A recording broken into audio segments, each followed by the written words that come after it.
Hello everyone, thanks for coming to my channel. So I'm going to read out a news report.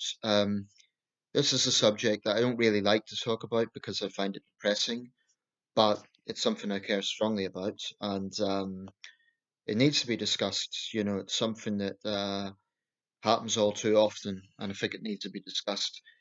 Um, and I have very strong views about it. So here we go. This is from Yahoo News and the reporter is Ellen Manning. Woman 23 left man needing 27 stitches after glassing him in bar. A woman glassed a pubgoer in the face and left him needing 27 stitches, a court was told. Jessica McMillan, 23, was caught on camera smashing the glass into 27-year-old Ryan Davies' face after losing her temper with him. He needed 27 stitches and is scarred for life after the attack in the pub in Newport, South Wales. Cardiff Crown Court heard the incident had led to Davies losing his job and the relationship with the mother of his son. In a victim impact statement, he said, "I have lost my self-confidence and hide my scar with facial hair. I believe this has resulted in me being unable to find full-time employment." Macmillan from Newport was handed a 15-month suspended prison sentence over the incident which happened in the summer of 2019. She had denied unlawfully and maliciously wounding with intent and was found not guilty after a trial in February, but had previously admitted the lesser offence of unlawful wounding. Judge Jeremy Jenkins said, "You lashed out at Mr. Davies. In your hand at the time was a glass which struck his face with some force. The 23-year-old was also made subject to an 18-month community order and will have to pay a victim surcharge." Leaving court after her sentencing, Macmillan said, "I'm not a monster. I honestly hate talking about it. The main thing is I now have a criminal record. I will never be what I want to be in life now. I'm planning to go to uni soon as well to try to get somewhere. I'm not a monster and I've been feeling like one for months. I just want to move on with my life." Um, there's a few things about this case from the information that's available. The first thing I find striking is the utter self-centered attitude of the defendant. I mean, her whole thinking is about, oh, my life's impacted. I want to go to university, and I've got this bad reputation. I don't see any quote of her saying sorry to her victim, saying this was an awful thing I done, and I understand the deep impact it's had on his life. And maybe she did, but that's not reported. Um, but regardless, how you can basically scar someone for life and not get a custodial sentence is, I think, reprehensible. And this whole thing about intent, I suspect that's why she was found not guilty at the trial, because she probably had very clever lawyers that argued it was unintentional, that it was a moment of madness or something like that. But the fact remains her victim is scarred for life. That's the consequence. So, in cases like this, I accept that you have to sort of look at all the angles and was there mitigating factors, etc. Well, there's no way to gloss it over. The victim is scarred for life. I think it's unfortunate that he has lost his job. If that's a case of discrimination, shame on his employers. If it's, I don't know what the details of that would be. And as for a breakdown in relationships, that's very sad if the people around him aren't being supportive.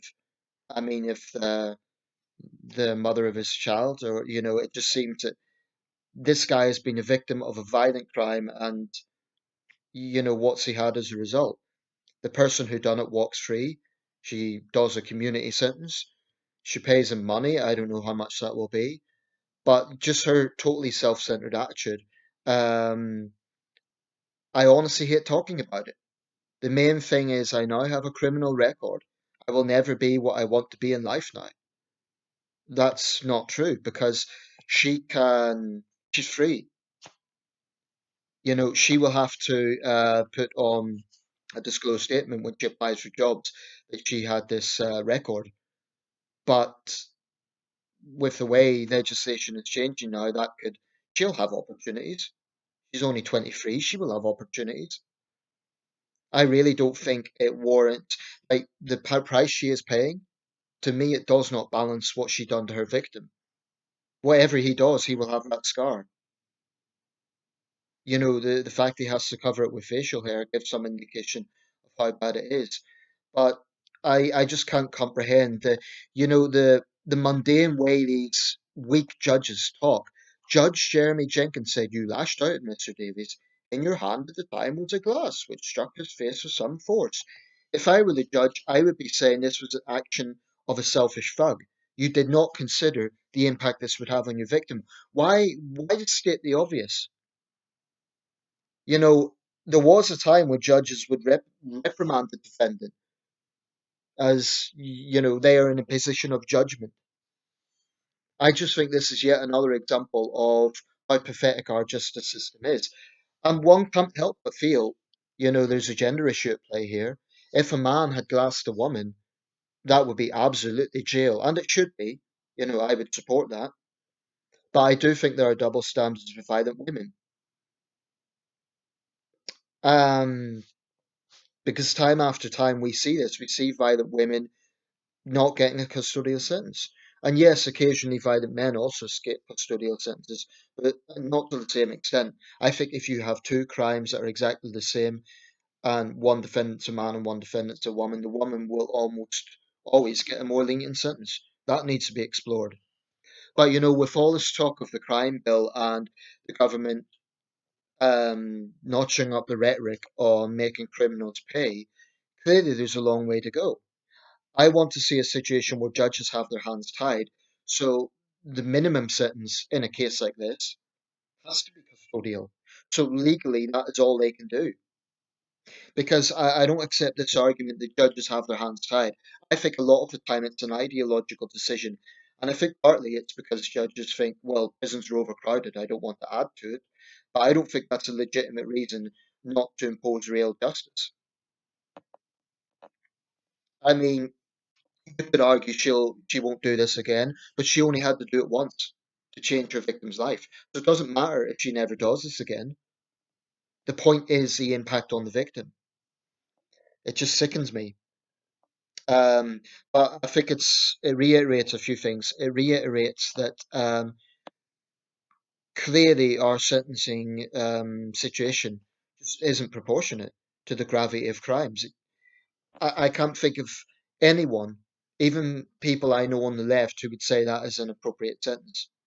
Um, it's not the first time, like I say, there was that woman at Oxford who stabbed her boyfriend and escaped a custodial sentence because the useless judge, um, flattered her as an intelligent young woman. And uh, it's just sickening. I really think that judges need to be answerable to the public. I think they need to be accountable. I could look this guy up and there'll be no website, though there might be an email address, unlikely. But again, I would reiterate that contrast this with elected parliamentarians. If you have an issue with your MP, you have the choice to vote them out of office. You can criticise them. I can criticise judges, but it makes no difference in terms of them being accountable. I think that has to change. I think judges need to be accountable to the public. And if they consistently impose weak sentences, then I think their job should be on the line. Um, really.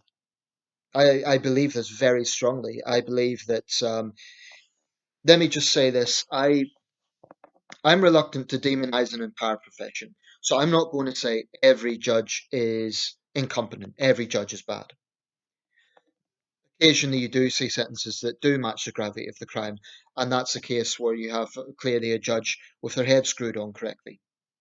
But I do believe in this country we have a track record of too many people in this position of power who are not giving justice to victims of crime because they are giving the perpetrators a slap on the wrist. Now, the Sentencing Council of England and Wales, they take issue with this term, tap on the wrist. They say, oh, but there is justice, it's just in a different way. I'm sorry, but 18 months of community service and a victim surcharge is not level to scarring someone for life. It's just not. This was a violent assault. It doesn't matter if they were arguing first, maybe he insulted her, maybe whatever. She was the one that resorted to violence. Um, I'll put a link to the case. I was reading it from Yahoo News, but that sometimes the link's a bit long. So if I find another source, I'll put that. But you can't tell me that's justice. And frankly, it sickens me.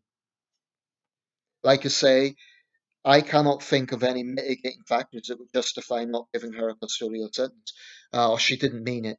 It was a moment of madness, you know. He insulted her, therefore it was provoked. I don't know how they would work around that to give this lesser charge. You know that she didn't intend to wound with intent.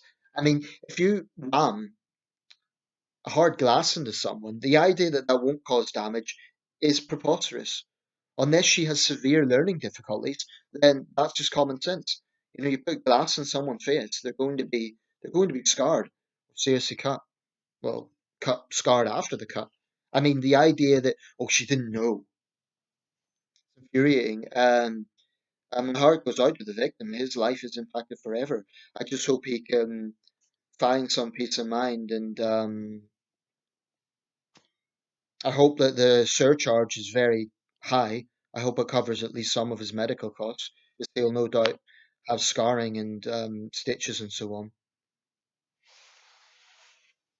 But really, we just need a situation where the gravity of the crime is matched by the level of the sentence. That is not the case. It's just not. You know, if I went out and done a vox pop on the street and said, "Do you think the sentence matches the crime?" Probably 70% of people, 80% of people would say, "No, it absolutely doesn't. She should be in jail." And the bit that's striking to me is her lack of remorse, at least her reported lack of remorse. You know, I'm not a monster. Well, maybe demonstrate that by showing profound and deep remorse.